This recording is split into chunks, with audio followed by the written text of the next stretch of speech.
Hi friends, I am Dheeraj Matre. Today I bring a video for you which tell us what are the good and bad features of a laptop. First of all, we take a look on the content of the video. Now we get the introduction which tells what is a laptop. A laptop is a computer which is easy to carry around. Its user can fold the laptop along its hinge for carrying. The laptop was created mainly for this particular reason. Computer parts were scaled to smaller size so this could happen. A modern laptop is self-contained with built-in rechargeable battery and peripheral equipment. The user can also plug it in for longer battery life and additional peripherals. Now I tell the aim of the project.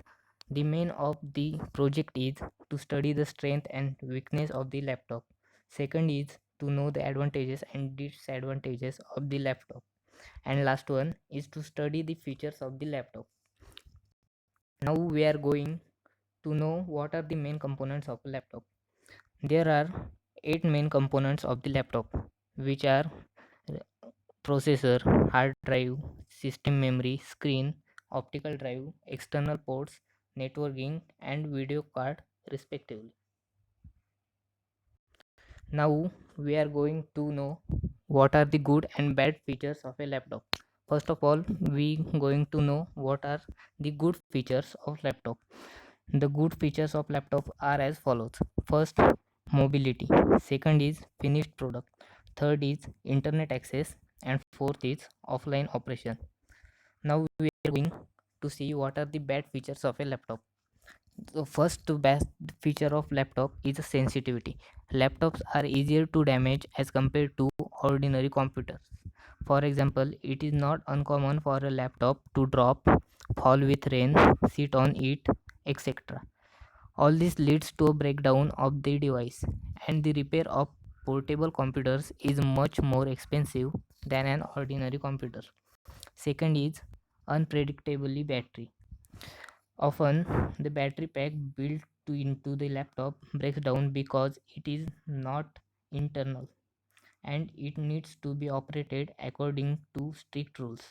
In addition, many users have a habit of operating a laptop in exactly the same way as a stationary PC by connecting with power while using that is the foremost reason for damage the battery. Last one is reinstalling the native operating system. A very important point is that laptops really do not like reinstalling the operating system. The native system that comes with the laptop works with it in the best possible way.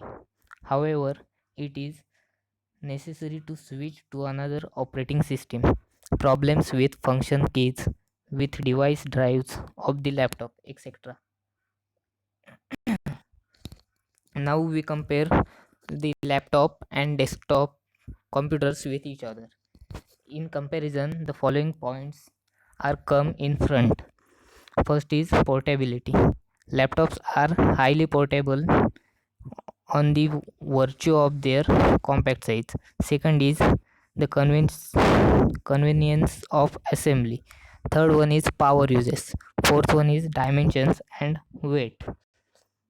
The laptop contains similar components that desktop components have, but they weigh only around 2 to 3 kg, thereby making it easy for you to carry it even in one hand.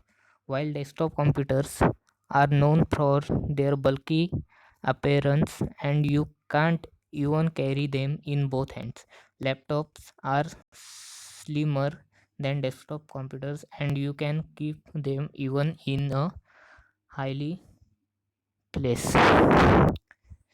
Fifth one is information and your energy.